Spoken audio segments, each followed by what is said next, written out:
Good evening, everybody, and welcome to today's, this week's edition, anyway, of Ask Mike Anything. The hour a week where you get to, you guessed it, ask me anything. Anything you want. Everybody. Hey, the sound's working. That's good. So yeah, hit me up. Type your questions in the comments section, and I will do my best to answer whatever you have. I also have my trusty question cards that I'll probably do a couple of while you're all getting in here and asking your questions, typing them in. And we are actually going to finish up my journal from when I was 11 or 12 at this point. We're going to finish that up tonight. I only got 2 entries left, I think, that are not just notes that I use the notebook for in other places. So the first question from the cards tonight, if I had to delete all but 3 apps from my smartphone, which ones would you keep? I am assuming here that phone and texting is not included. Like a smartphone these days is nothing without the ability to phone or text. So I would probably say, unfortunately, I would keep Facebook. I play a game called Two Dots quite a bit, so I'd probably keep that one. And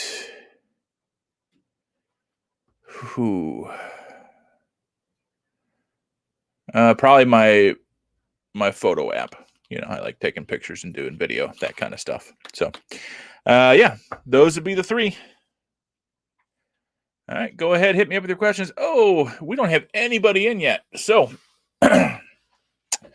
it could be a really quick night, folks. We could get through all the cards and just be done.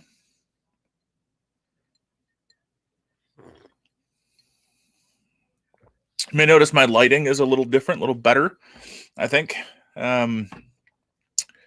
So some of you may have seen in worship the last couple weeks for some reason. I phase in and out of being like normally complected and then turning orange.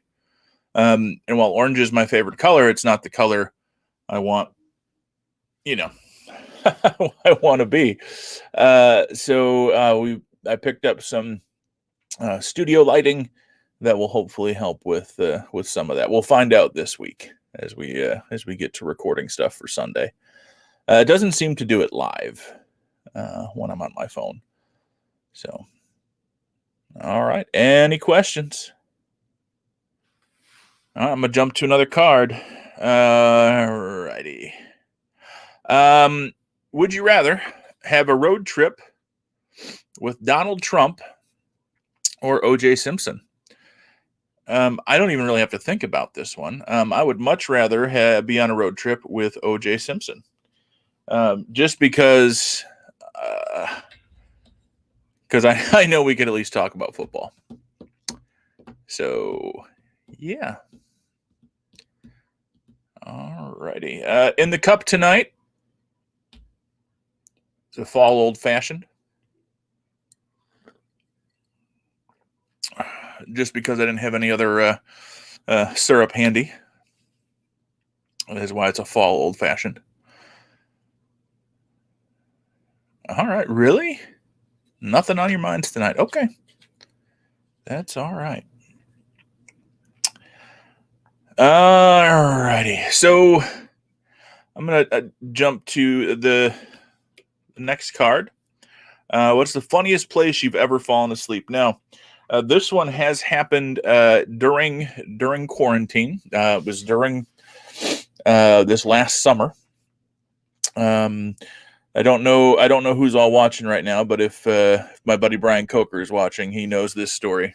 So I was having in the warmer months, I have a driveway soiree, right, where we can be 6 feet apart. We're outdoors, have a little bonfire going in the fire pit in the driveway, and just hanging out. You know, have a couple beers, just relax, have some conversations. And Brian was there, and a few others, I think. But at the end of the night, it was just me and Brian.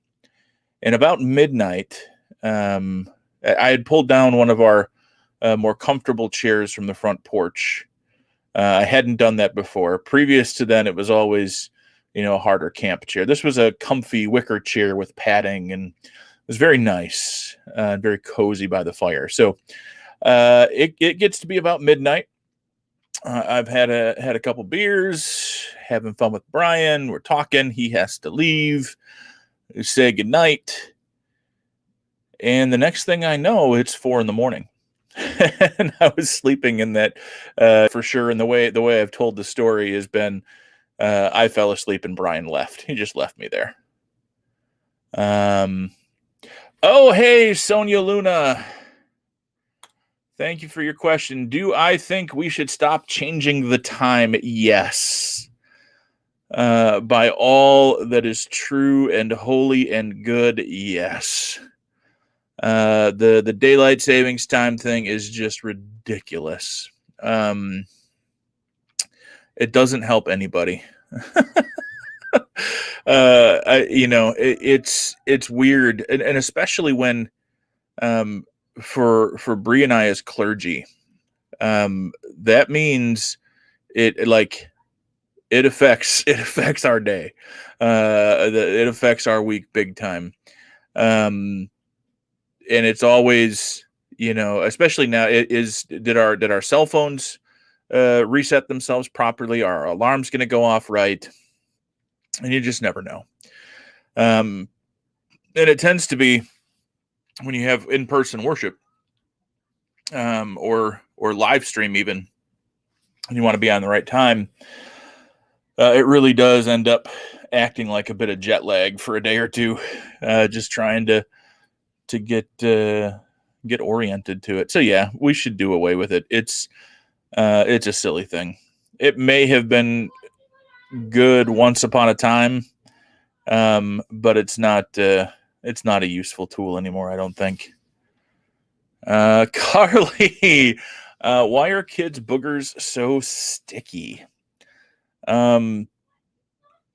Probably a higher mucus ratio, I would guess. I don't know. It's a good question, though. Maybe we have a booger scientist that'll tune in later and get us a good answer for that. I want to know why there is so much dust. I have really bad dust allergies, and we have started making preparations for our move, which has entailed going through things that we need to get rid of and getting rid of them, and also then packing things. And it's just kicking up all sorts of dust. I've had a couple really rough days with my sinuses. Are there any languages that you want to learn? Yes, I have. I studied Spanish a bunch in high school. I would love to continue that. And I get to do a little bit of it because the girls are both take Spanish in school right now. But also a couple of years ago, we had an exchange student from Gaza, and I was working on learning Arabic. So I know a little. I know enough Arabic to probably get myself in trouble. So yeah, I would like to learn enough Arabic to not only get myself in trouble, but also get myself out of it. But actually, the story is when I really decided I wanted to learn Arabic, we were in Egypt, 2017, one of our last nights there. And there's a bus driver, a tour guide, and a facilitator. The facilitator does whatever the tour guide needs them to do, get things, arrange things, whatever. And apparently the facilitator had messed something up. And I to this day, I don't know what it was. I'm friends with our tour guide. I could probably ask him, and he probably wouldn't be able to tell me. I'm sure it was not a big deal. Nobody noticed anything, except we noticed our tour guide chewing out the facilitator on the sidewalk outside of the bus in Arabic for a good 3 minutes straight. And I wanted to know, like, cussing in Arabic is just a whole different level. And so I really wanted to know that, to like, there's got to be some good words there. So I was interested in what that would be. And interestingly enough, then we had our exchange student, and we went back to the Holy Land, Israel and Palestine. And in Bethlehem, we were walking from where the bus parked up to the Church of the Nativity. And there was almost a fender bender. There was a little traffic altercation. There was squealing tires. And then I heard somebody yell out a cuss word in Arabic, and I knew what it was. And it kind of made me smile a bit, just because I knew and nobody else did. So, all right. Jacob Joeyson tells us that boogers are more or less sticky based on the amount of mucin in the mucus. So I knew it had something to do with mucus. All right. Oh, good. Stephanie was what the-ing the mucus, maybe. All right. Sometimes I get worried that I might share too much, right? People finding out, oh, you're a pastor and you like to learn cuss words and foreign languages. It's not that I would use them, mind you. It's that I could understand them. Funny thing is, I was learning Arabic through an app. And when we went back, one of the things I had learned was how much. How much is this? And I went around for a few days, marketplaces and different areas we stopped and would ask. And people would tell me. But then there was a day we went, an evening, a bunch of us went into the old city of Jerusalem by ourselves. To check out shops and just hang around. And we went into a store, and I asked, it's ma mikadaru, is how much? And I asked, and this guy said, what? It's ma mikadaru, how much? Isn't that how you say it in Arabic? He's like, yeah, 500 years ago. So what I realized is some of the language that the app was teaching me was the King James equivalent of Arabic. So I learned a lot of old Arabic words that way. All righty. More questions. Keep them coming.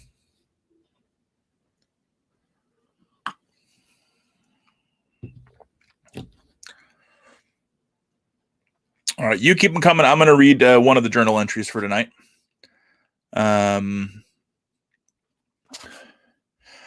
Sonia, that's absolutely true. Good to know. All right. So this is from Wednesday, July 1st, 1992. So today I started DJing for the Boys and Girls Club with my friend Aaron. Our base is at his house. We ran some heavy-duty speaker wire to the Boys and Girls Club so they can hear us and the music. So, yeah. So my friend Aaron lived right next door to the Boys and Girls Club, probably 30 feet between the wall where his bedroom window was and the Boys and Girls Club building. And we just thought it would be really cool for the summer. I think that was summer, right? Yeah, July. It would be fun to DJ. He had a lot of music. I, liked microphones. I don't know. And so we just bought a bunch of speaker wire, ran it to speakers in the Boys and Girls Club building in the main room where people hung out. And then we sat in his bedroom and we played tapes and introduced songs and talked about stuff.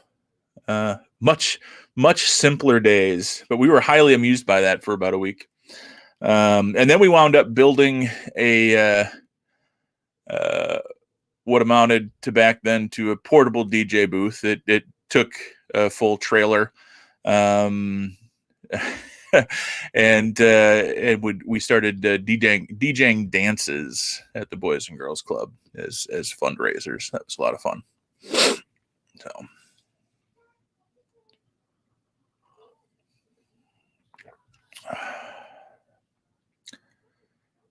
all right, not a lot out there today. That's okay. That's okay. All right, so the last entry in this journal, I'm gonna have to decide if I'm going to go to a later journal, because I'm pretty sure after 1992 here, we jump to probably 98, 99 when I'm out of high school, into college, and that is a very that is a very hard journal for me to read, because I was in that phase, and maybe some of you had that phase, maybe some of you didn't, where I was writing in my journal, but I was intentionally writing to my future spouse, as a prayer discipline, as a I haven't met you yet, but I want you to know I'm trying to be really romantic like that, right? But they're kind of weird. And now I'm seeing that I got some of these very much out of order. Because we were just in July 92, and now I'm seeing, yeah. So like I see a December 5th, 92, where I'm getting glasses because I'm nearsighted and have astigmatism. Funny story. I got those glasses. I did not wear them. I didn't know at the time just how expensive glasses and frames were. And so my parents got the cheapest ones they could, and they were giant bug eye glasses. And I was like, I would rather not be able to see. So, so apparently there are a couple little ones around here, but, the one, this is Monday, June 29th, 1992. Today at 5:30 p.m., I started a most excellent journey. My mom's boss at the Boys and Girls Club also owns a scuba shop, and sometimes I get to drive his boat, but not today because the water was rough. So now at 6 p.m., by the time I loaded the boat into the water, yeah, and I can't make out my handwriting. So anyway, the director of the Boys and Girls Club that I went to growing up owned a scuba shop. I think he still does in town there. And I would get to go out once in a while. He'd take people out scuba diving in Lake Michigan, and I'd get to go help drive the boat, help load people's gear, get them in and out of the water. It was a lot of fun. So, yeah. Sony says, what was your most milestone birthday for you? You have a big milestone birthday coming up. Well, happy birthday, Sonia. Which birthday is it for you? Mine was supposed to be my 29th. In my mind, and I have no idea where I got it, but it was called the Golden Birthday, right? I was born October 29th. So when my age reached the year I was born, that was a milestone, my golden birthday. I made it to 29. And I had told Bree this when we got married. We got married when I was 26. And so I assumed she was going to plan something for my 29th. My 29th came and went, and nothing happened. It was crickets. I think we went to dinner and a movie. That was about it, which is fine, but not what I had in my head. And so then she tried to plan something for my 30th to make up for it. And that didn't work either. Only a few people showed up. My mom made the drive down and made a ton of food, but nobody really showed up. So, yeah, I don't really mark the milestone birthdays like that. I'll probably want to do something when I hit 50. I see it is going to be 40 for you. I hit that almost 2 years ago now. And it's not that bad. It make it sound like it's bad, but it's not that bad. I still think 10 years ago is the 90s. Most days I still feel like a kid at heart. Yeah. Maybe it'll be different when I hit 50. You never know. But it's Easter Sunday too. Easter Sunday, you're turning 40. Well, happy early birthday, and that hopefully will be a very a fun and blessed Easter for you. All right. So that was the end of my journal from the early 90s. I will take a look through. I just pulled a bunch of them while I was a bunch of my journals while I was packing up some stuff. That's the other difficult thing right now. Maybe I'll just vent a little bit. That'll work. It's not even venting. Just so I'm having to go through things and pack things and decide on things. Are we keeping it? Are we not? Am I putting it in storage? Can I pack this and not worry about it until we move and get to Grand Rapids? So I'm packing up, notebooks and commentaries and other things that I use on a regular basis. But I'm trying to think through, what do I have planned ahead between now and mid-June that I'm going to need left out. But also, I still need to plan, because I want to plan ahead for worship and other things in Grand Rapids for at least several months ahead of time. So how much stuff do I need to keep out? Because I don't want to have to go diving through stacks of boxes looking for the one book that I didn't pull out. So that's been an interesting weighing of decisions on what goes in a box and what doesn't. Yeah. All right. Any other questions out there? I'm open to them.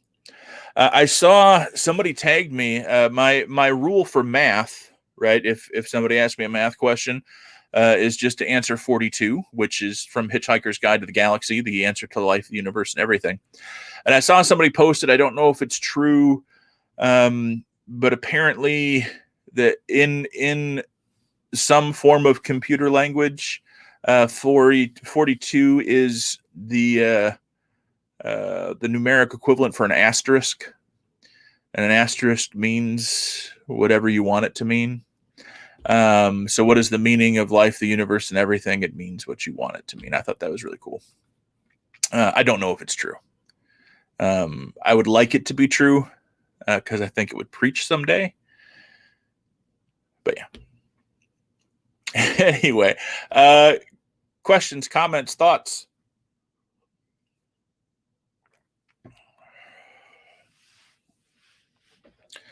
I know it's Monday.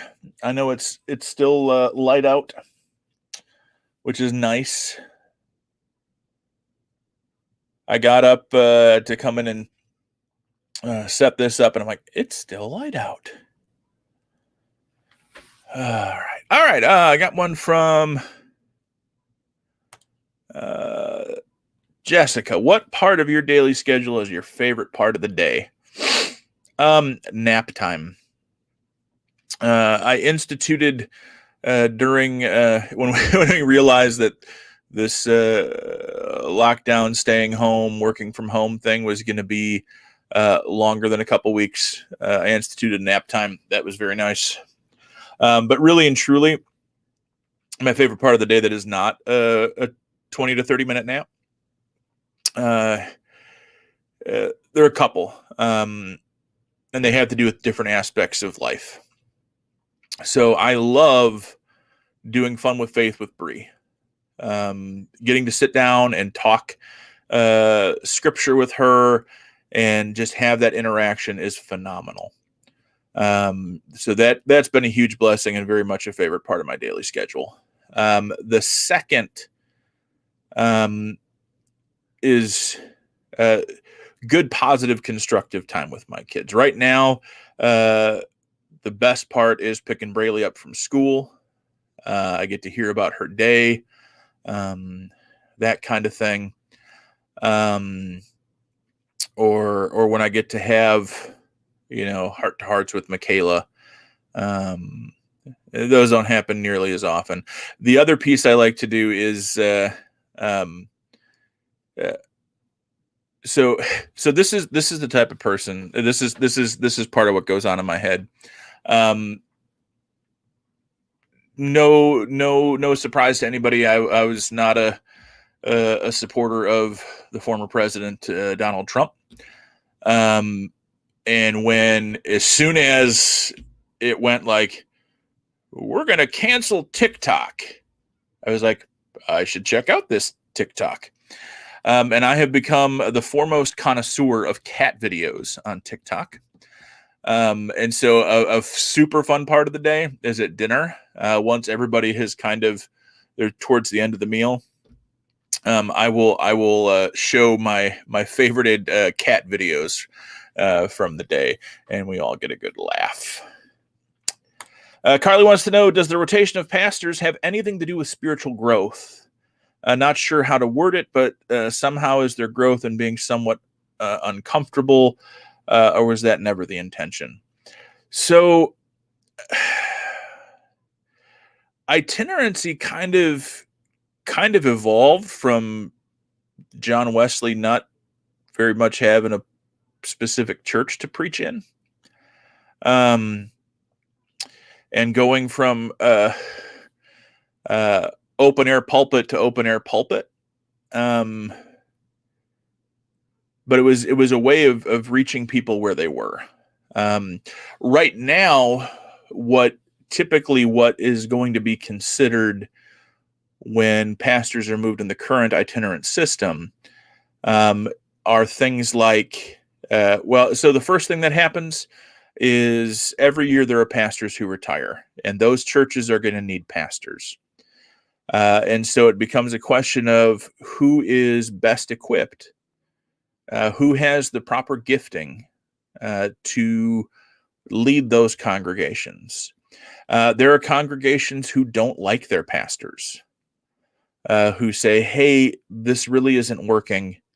We need a new pastor. There are pastors who have a really hard time loving their congregations, or feel snubbed, hurt, abused by their congregations. And so they request that if there is a move available, they would really like one. So spiritual growth is part of it. We, as pastors in the Methodist Church, in the United Methodist Church, we have what we call a one-to-one or one-on-one with our district superintendent, who is on the bishop's appointive cabinet every year. Every year we have this because every church appointment is year to year. And those questions are asked. Do you feel like you're still effective in your current appointment? If you were to move this year, what do you think your strengths are? How have you grown? What's challenged you? If you could pick, what's next? Those kinds of things. And then the appointive cabinet, the bishop, they get in a room and they see what's open and what needs to move and who has to move and all of those things. And they pray and they discuss. I'm sure they argue from time to time, and then make those decisions based on the needs of the church and the needs of the family. And I have to say, because they always ask, if you were to move this year, what are the things you want us to consider? And for us, first and foremost, is always the kids. We want to make sure our kids have opportunities, have things to do, are in an area that is as diverse as possible, those kinds of things. And since we have not been disappointed yet.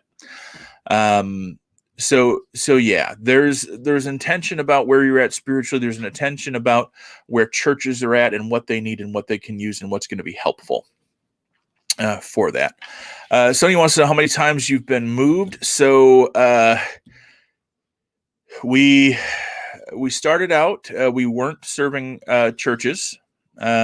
Bree graduated from seminary. We got married, and her first appointment was to Oscoda United Methodist Church and the Oscoda Indian Mission.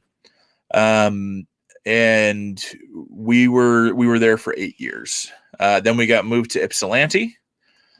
So that would probably technically be our second move. And this is our third. It's Braylee's first though. She's super excited and nervous, aren't you? Mm-hmm. Uh-huh. What can I do for you? I want to see if there are any questions for me. Oh, if anybody has any questions for Braylee, you can go ahead and put those up there. Sony wants to know tea or coffee. Well, Braylee, what do you prefer, tea or coffee? I do coffee. No, you don't. Silly goose. For sure, coffee for me. Yeah. All right. So hit us up. I'm sure if you have a question for Michaela, she's just outside the door somewhere listening. Don't stick your tongue out. All right. Oh, how many teeth have you lost, Braylee? 4, and I've got all of them growing back. Only 4? Mm-hmm.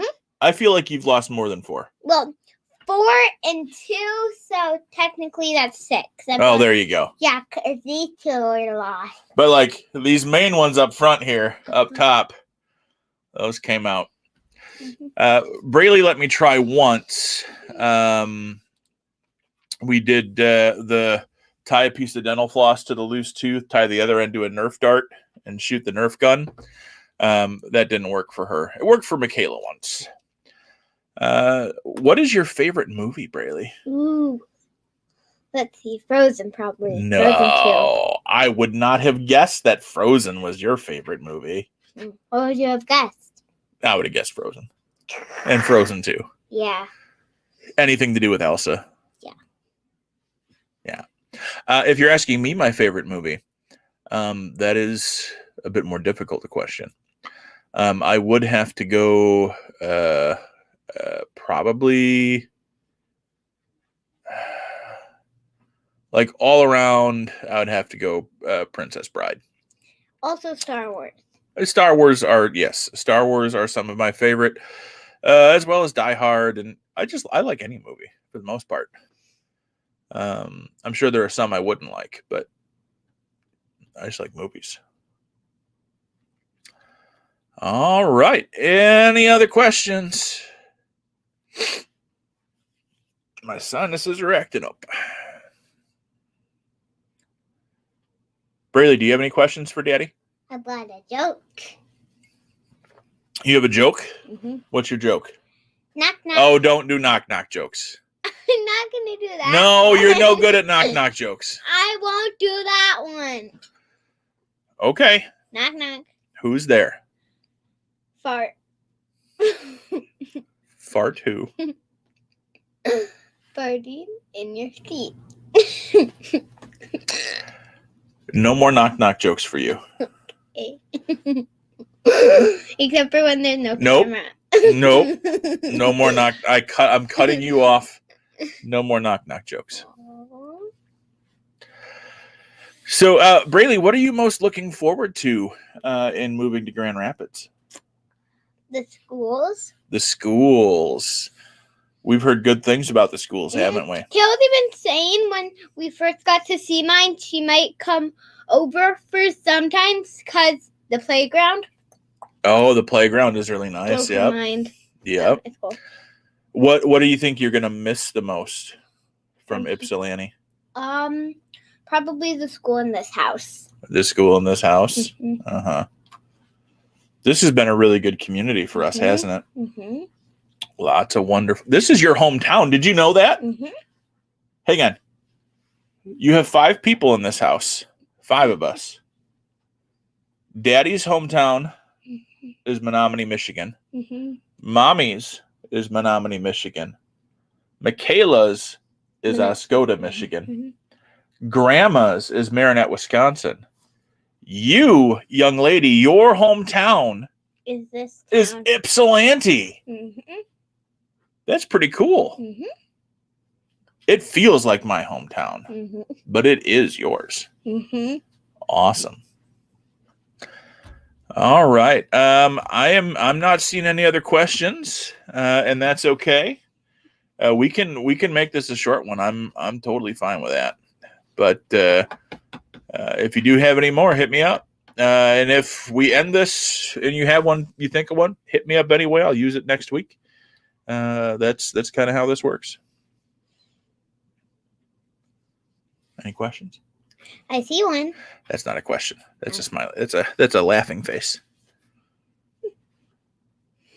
Any more questions for me?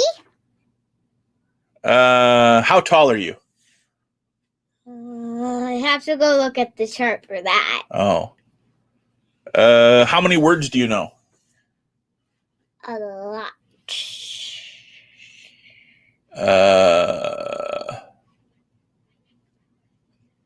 How big are your shoes? I think there are 5s and 6s. Oh my gosh, you're Bigfoot.